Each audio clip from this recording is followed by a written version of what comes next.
This is Unsung History, the podcast where we discuss people and events in American history that haven't always received a lot of attention.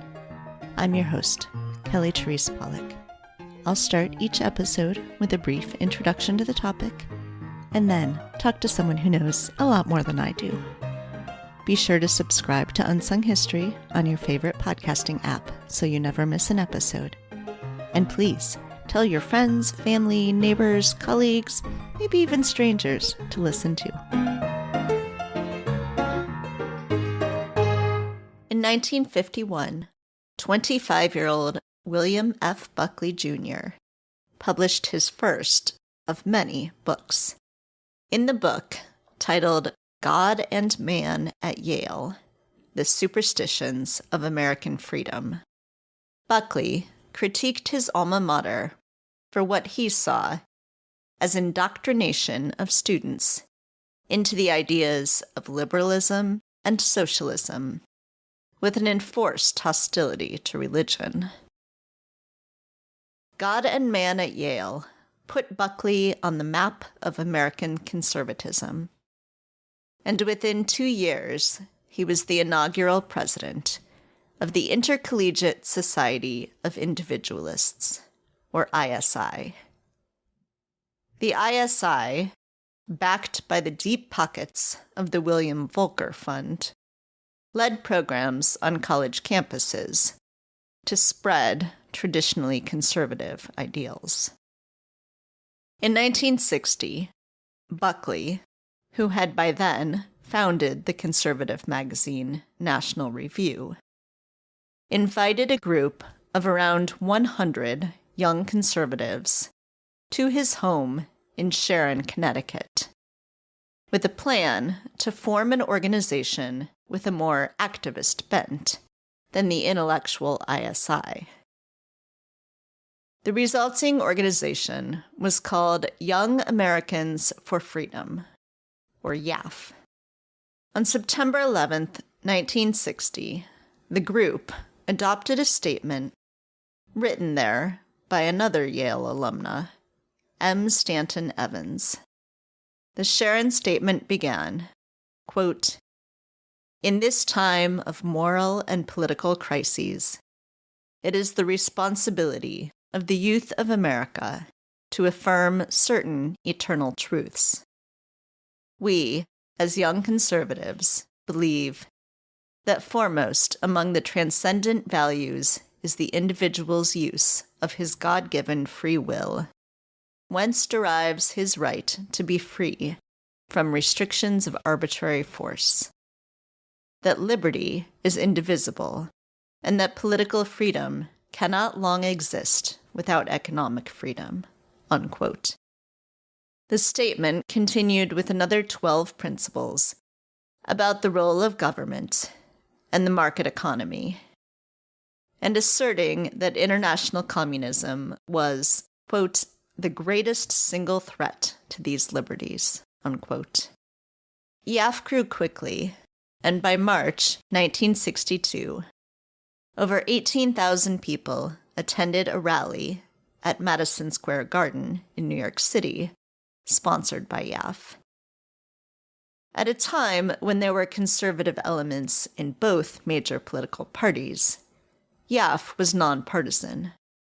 But members of YAF played a major role in the nomination of arch-conservative Barry Goldwater as the Republican candidate for president in 1964.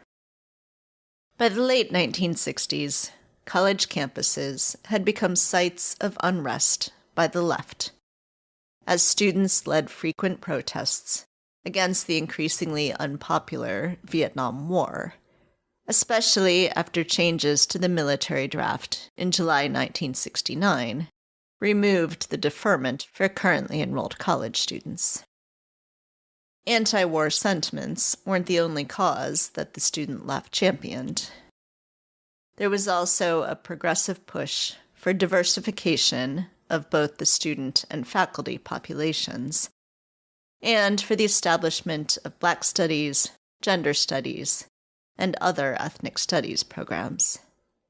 YAF, ISI, and the college Republicans encouraged conservative students to fight back rhetorically, arming them with the classics of conservative thought, including Buckley's God and Man at Yale, along with such books as The Conscience of a Conservative by Goldwater, The Conservative Mind by Russell Kirk, and Capitalism and Freedom by Milton Friedman. They did not stop at reading and classroom debates, however. What most united the various groups of campus conservatives was opposition to the left. So one tactic they used was to organize counter-protests against New Left protests. YAF was never as large as it claimed. In reality, probably only 15,000 to 20,000 students nationwide. But they coordinated their efforts with other groups who opposed the New Left, like athletes and members of the ROTC. In order to appear more popular and representative of students than they were, college conservatives would often create additional clubs with new names, whose membership entirely overlapped with YAF or with college Republicans. On some campuses, college conservatives, who were budding politicians, would take over the student government. Jeff Sessions, who would later be a United States Senator and then U.S. Attorney General, began his political career as a leader of the college Republicans and then president of the student body at the all-white Huntingdon College in Montgomery, Alabama, from which he graduated with a BA in history in 1969. Conservative college activists had avoided physical violence, but that changed during a series of protests at Columbia University in the spring of 1968. Left-wing students at Columbia were, like students at a number of other campuses, protesting their university's involvement in research on weapons of war. At the same time, they were also joining community members in protesting a plan by the administration of Columbia University to build a student gym that would displace local Black residents from the neighborhood. At Columbia, the conservative counter-protesters, dressed in suits, including future U.S. Attorney General William Barr, put their bodies on the line, surrounding a library where Students for a Democratic Society, SDS, was staging a sit-in. The goal of the conservatives was to block anyone from delivering food and supplies to the liberal protesters. Eventually, New York City police officers ended the demonstration. The college right pursued another tactic at Columbia that they then used at other universities. The use of lawsuits, or the threat of lawsuits, to demand that campuses remain open despite strikes and protests by liberal students. YAF, now called Young America's Foundation, still operates today. On its website, it claims to be the leading organization for young conservatives, with a mission to ensure, quote, that increasing numbers of young Americans understand and are inspired by the ideas of individual freedom, a strong national defense, free enterprise, and traditional values, unquote. ISI, now called the Intercollegiate Studies Institute, is also still running strong, with the aim to, quote, cultivate a vibrant community of students, faculty, and alumni, and teach foundational principles that are rarely taught in the classroom. The core ideas behind the free market, the American founding, and Western civilization, unquote. ISI claims among its alumni Supreme Court Justices Neil Gorsuch and Samuel Alito, and PayPal co-founder Peter Thiel. Joining me now to discuss the college right in more detail is Dr. Lauren Lassabe Shepherd, author of Resistance from the Right: Conservatives and the Campus Wars in Modern America. Now let's all join in together and sing an old song which I think you all know. I'll repeat the words, you sing after me. Now all the wheat farmers, when they cast their votes, said we don't want controls, we'll row our own boats. Now this shocked the liberals. They just can't understand. That the American farmer wants to run his own land. Now you know in Cook County, it has been said. People go right on voting. Even after they're dead. And that's part of the reason. They were able to win. But this time we'll be watching. It won't happen again. Hi, Lauren. Thanks so much for joining me today. Hi, thank you. It's great to be here. Yes. So I am really interested to hear how you came to be writing about this topic and why you focused in on 1967 to 1970. Oh, sure. Okay. So this book started as my dissertation, and it came about actually as a paper. I was taking a history of higher education course, and we were, covering the 60s, and I'm hearing about all of the protests, like for peace and for making the curriculum more diverse and more representative. And I knew that outside of higher ed in the K-12 sphere, there's this well-documented massive white resistance, right, to integration and things like that. So I was wondering, what did that look like on the college campus? Where is this? It's not in the text. And I had a hunch that didn't mean it wasn't there.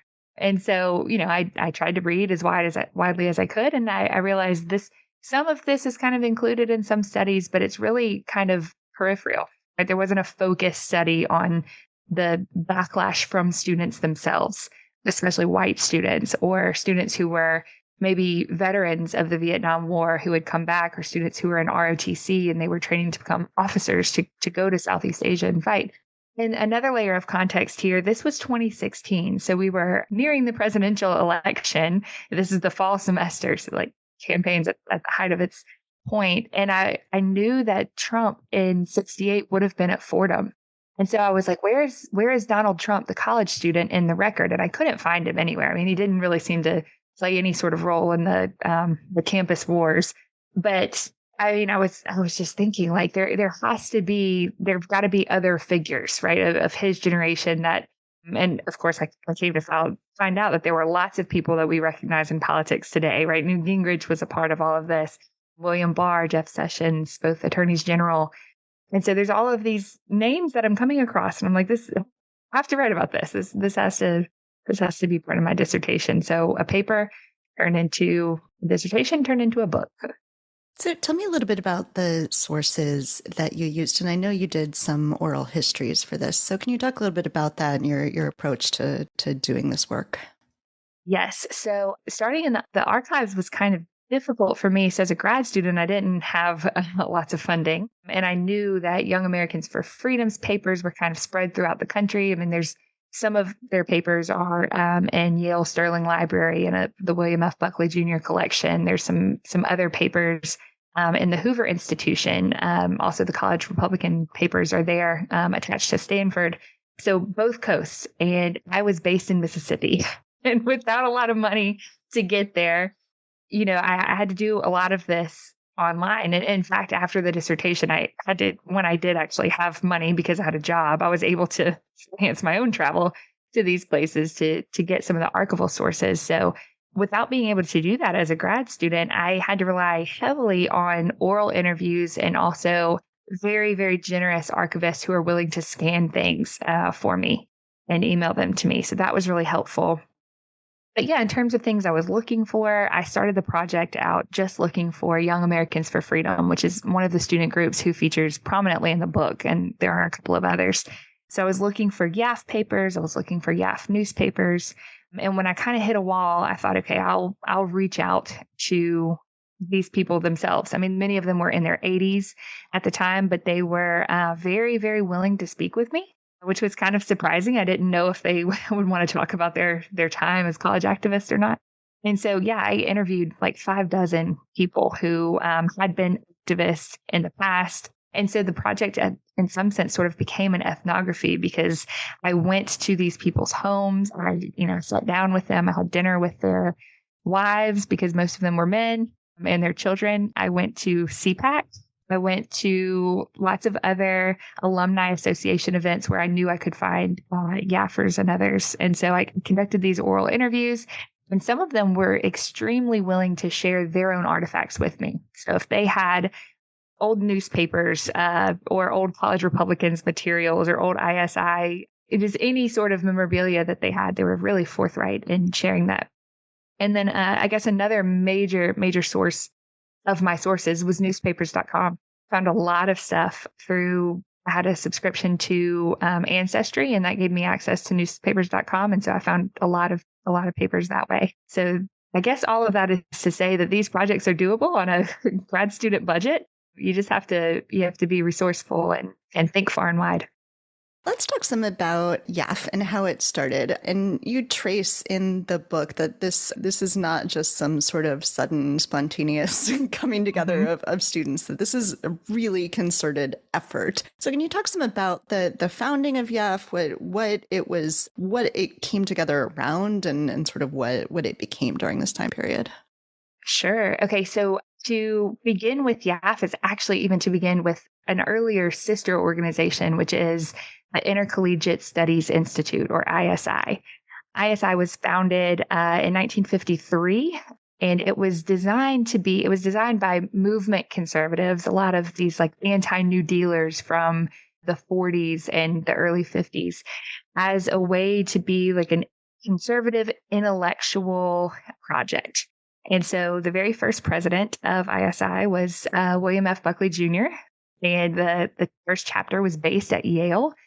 So anyway, ISI doesn't really do much. It's not an activist organization. It's much more focused on recruiting students, getting them really steeped in the intellectual literature on the right. And then from there, they can go on to become faculty, or they can do whatever it is they want to do. ISI didn't really have those designs when it was first created in the 50s. So after less than a decade, only 7 years, Buckley begins looking for students that he can recruit for an activist organization. So ISI kind of represents this intellectual youth wing of post-war conservatism. YAF is the activist arm. And so it was created in 1960. It was founded in September at Buckley's estate.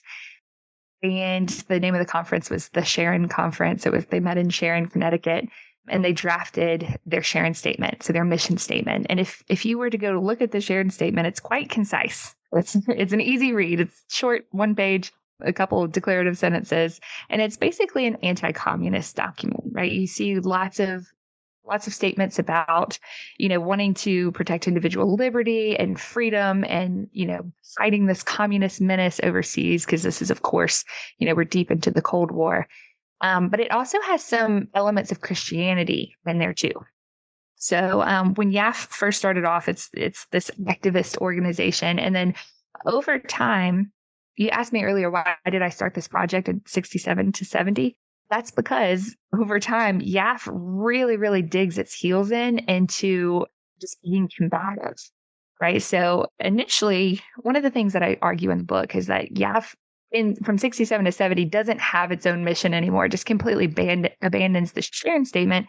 And it's more concerned about just fighting the left, whatever that means, and whoever the left is. It's a very nebulous term and concept. So they kind of lose that initial like anti-communist stance that they had. Not that it goes away completely. They always harken back to it, but they kind of stray from their principles, and they become more reactive and more reactionary to the peace movement and to students on campus who are asking for Black studies programs or courses, or even just diversifying the campus, right? I say in the book that the campus in 1969 is still 95% white, which is just incredible to think back on.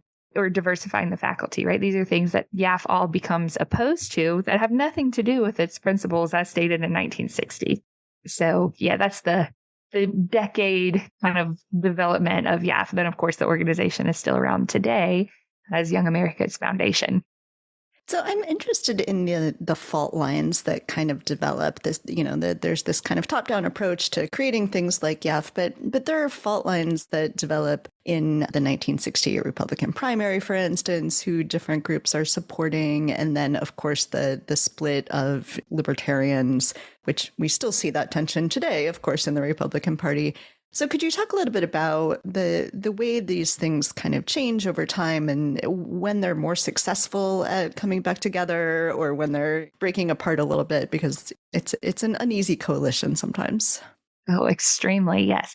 So in just those 3 years, 67 to 70, there's this constant making and remaking of the campus, right? Like it's constantly in flux. And that's because the students themselves are trying to do some organizing as much as they can, but they don't have the techniques or the skills that their elders have. And so what you see is from the post-war conservative movement, and to be very specific, who I'm talking about, these are writers, people who are at magazines like National Review, Modern Age, and some other magazines that are kind of directing the students, also in the GOP, the Republican Party as well, that are directing the students on what to do, how to organize.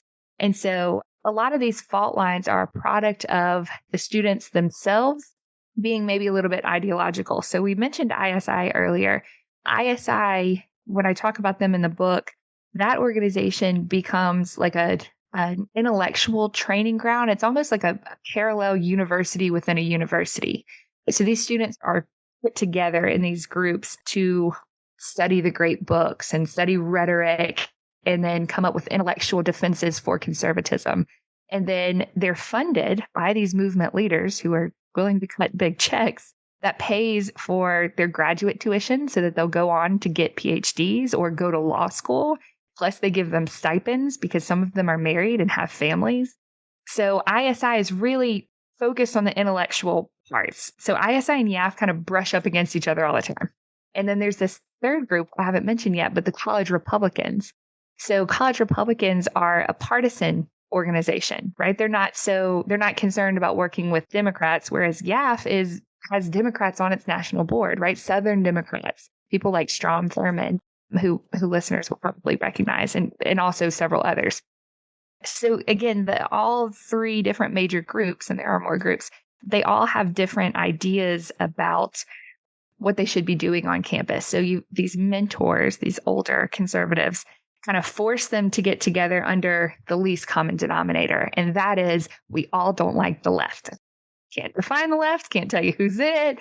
Well, they can tell you who's in it, but when it comes to like the further extremes on the left, those people are easy to identify, right? Like people who are members of Students for a Democratic Society or students who are associated with like SNCC or the Du Bois clubs on campus. Those enemies are easier to identify, but even within their own ranks. So you asked about the fault lines with libertarians. There's a chapter, I think it's chapter 7 in the book, called Mickey Mouse, William Buckley's. The libertarians at the 1969 YAF convention are purged from the group. And this is huge. This represents like a quarter of YAF's membership, which is really significant because YAF has spent years trying to position itself as a campus majority, a campus silent majority in the way that, this is 68, 69. Nixon's just run on his campaign to represent a silent majority.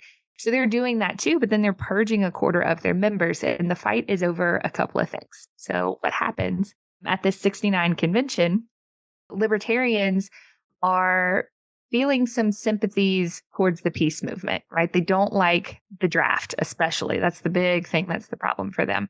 But they also are okay with decriminalizing marijuana use. They're against police brutality because they themselves might have participated in some anti-war marches and had to deal with police because of that.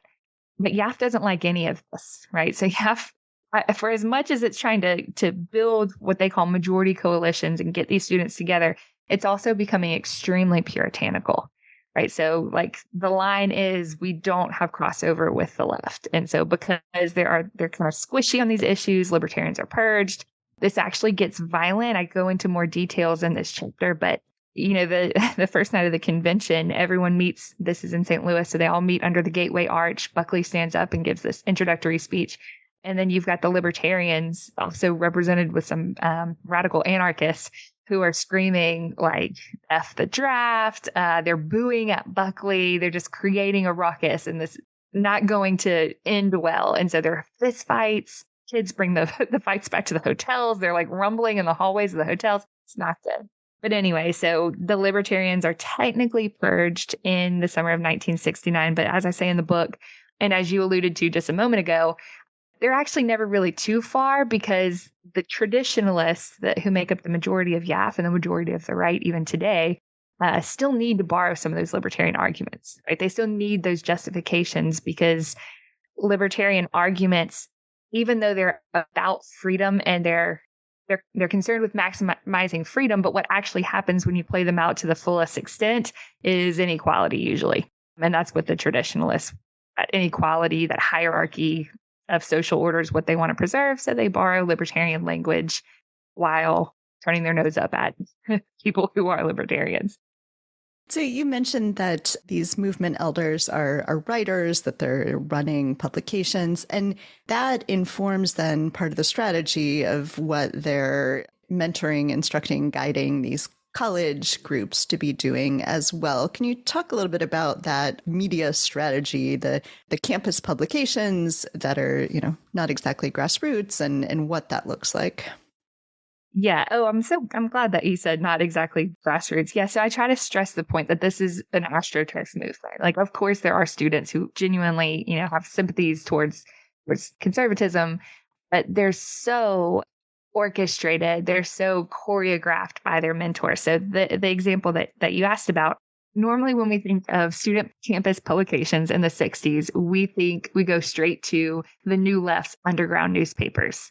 Right there, there's no oversight from administrators because they're totally underground, and they're leaflets, and students just kind of pass them around.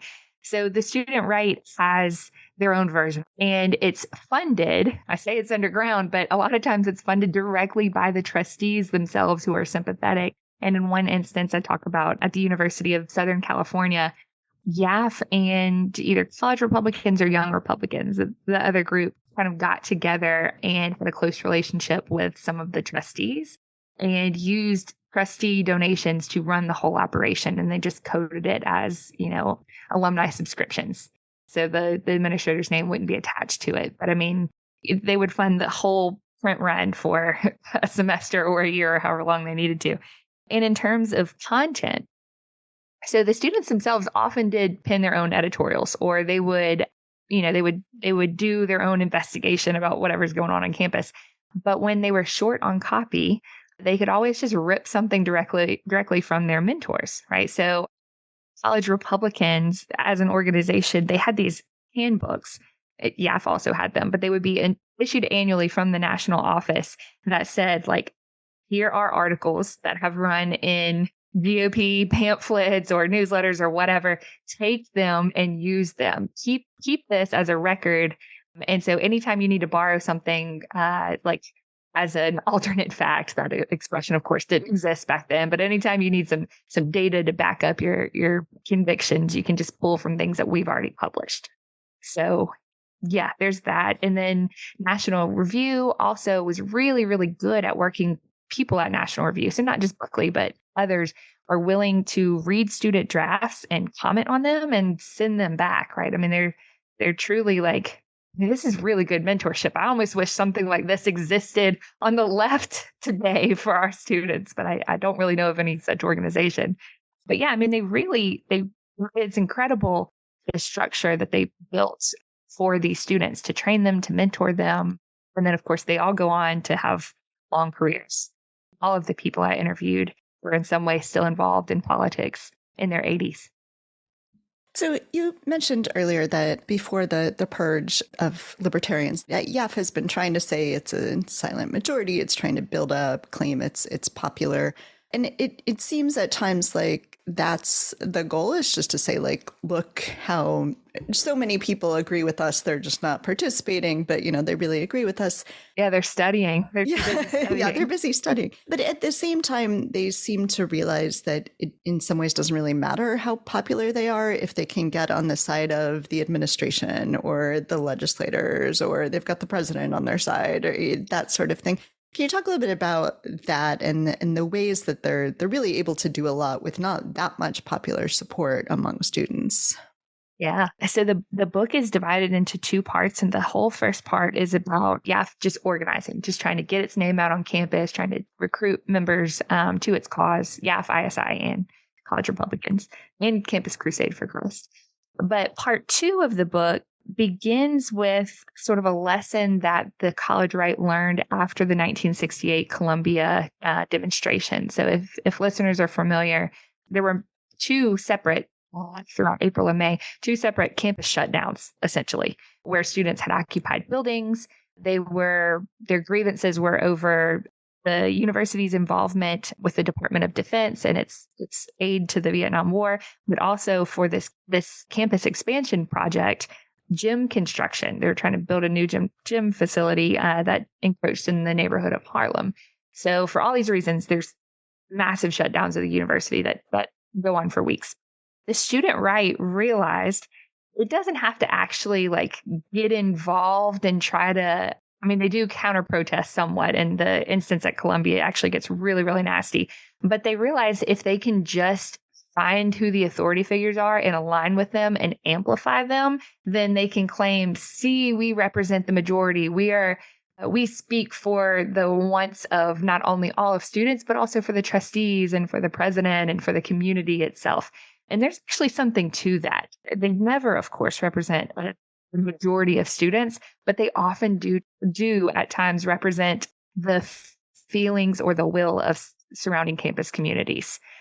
We see a lot of instances where Main Street business owners are really fed up with, the peaceniks on campus and the hippies who, cause trouble and things like that. So YAF realizes, okay, it's not genuinely popular. It still goes on about, purporting to be popular and to represent a silent majority, but it kind of internalizes this idea that as long as it is aligned with power, with powers that be, it has control in that way.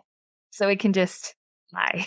It can just say, we represent everybody. And then look, here we are, behind the scenes having things done. And another thing I go into in the book is when YAF realizes that administrators may be that they are sympathetic with the campus left, YAF tries to force their hand. So one of the things the organization does is sue or threaten to sue several institutions. They actually do sue, I think, 11. They file for a court injunction, and they're successful in a couple of them, not in most of them. George Washington University is a good example where they sue either the president or the trustees, or maybe both, but they do get a court injunction that says, okay, you have to open the university back up. So, and all they need are small victories like that. You only need one to publicize that nationally, which they do. This small little campus group is able to write press releases and get it out there and get it into hometown newspapers. So they're really key in that way because they've got people who are guiding them to do so. That's another way that they seem to represent a majority. But yeah, even just the threat to sue administrators is often enough to make them say, you know what, maybe we need to sit it down or compromise.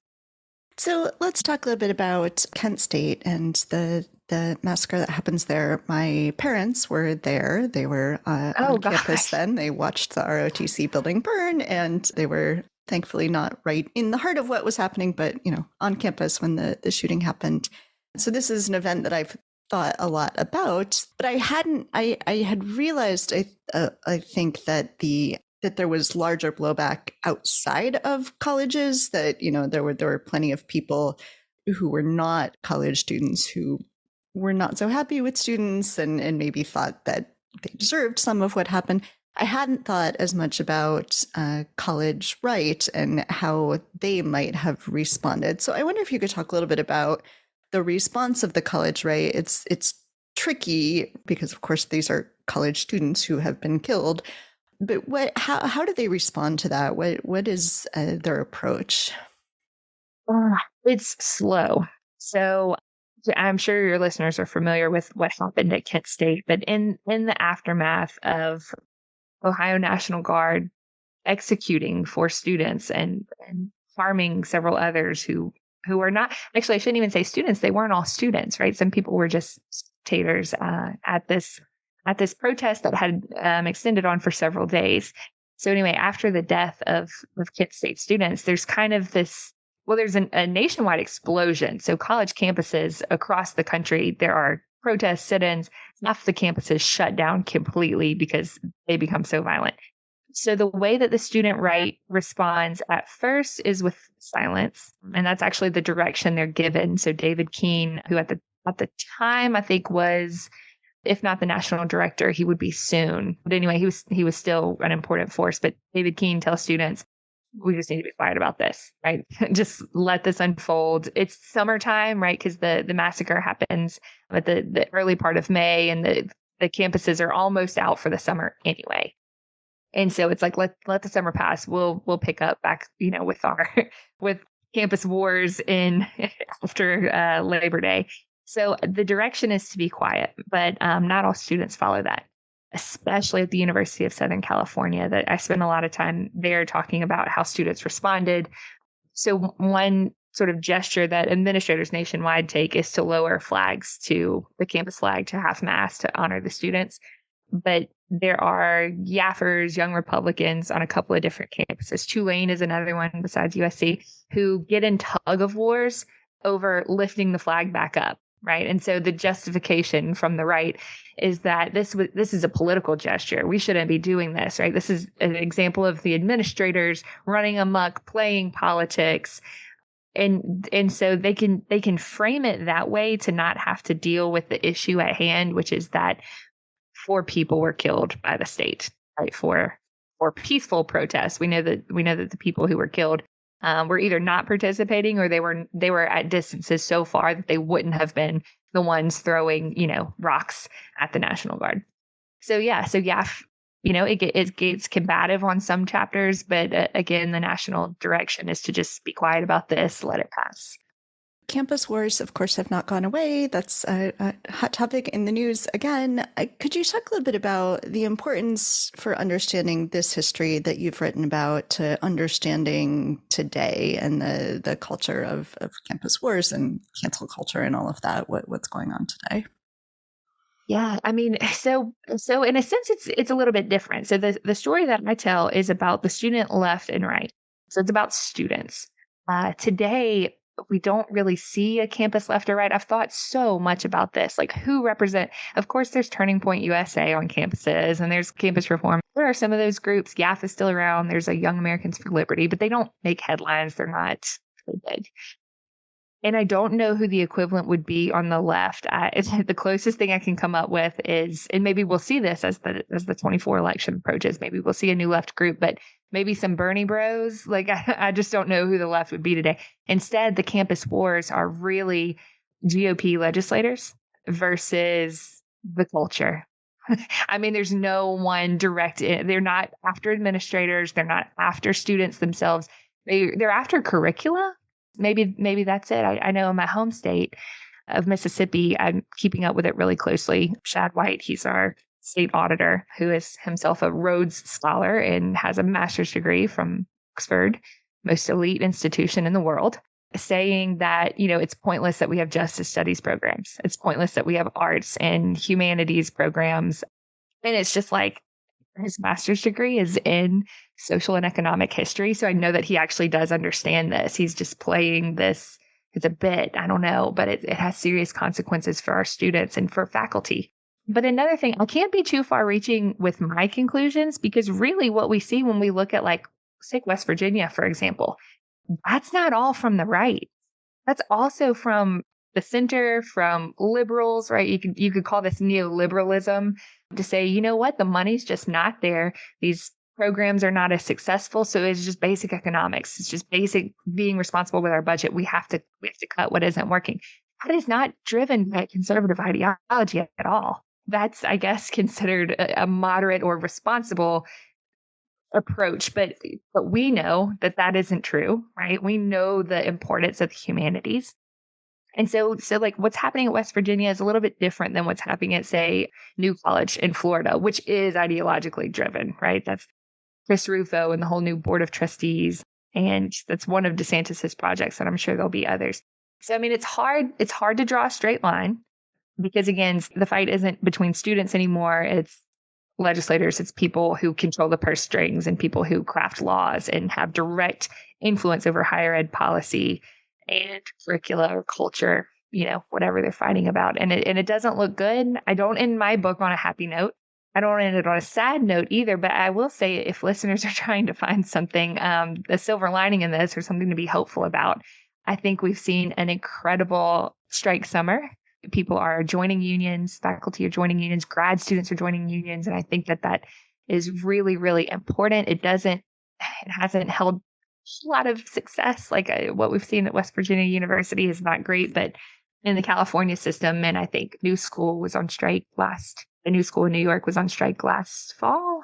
So, I mean, I'm trying to keep an eye on all of this. I'm very hopeful that organizing will help. But, the most important thing that we could do to stop all of this would be to get people elected to office who actually care about higher education and about learning and about open-mindedness and just care about the academy and are willing to protect it and to fund it.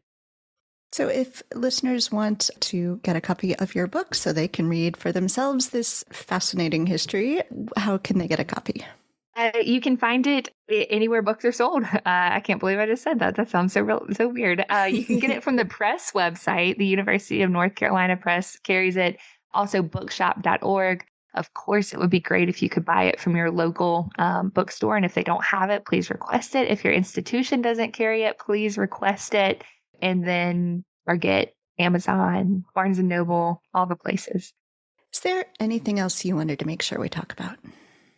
I think we've covered the high points today, but I'm very happy to continue the conversation. If you want to talk more, or if listeners want to talk more, y'all can find me. I'm still on Twitter, but also other places on the internet at Lassabe, LLASSABE. Or you can send me a note through my website, which is laurenlassabe.com. Lauren, thank you so much for speaking with me today. I am really thrilled to have learned more about, I have always been fascinated by this particular time period, and I'm really happy to have learned more about it. Thank you. Thanks for the invitation. All together now! Cause all over the nation, from the east to the west, the people are saying that Barry is best.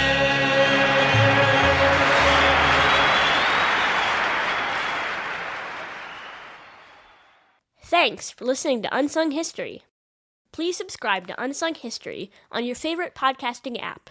You can find the sources used for this episode and a full episode transcript at unsunghistorypodcast.com.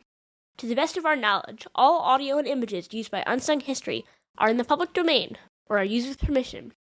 You can find us on Twitter or Instagram at unsung__history or on Facebook at Unsung History Podcast.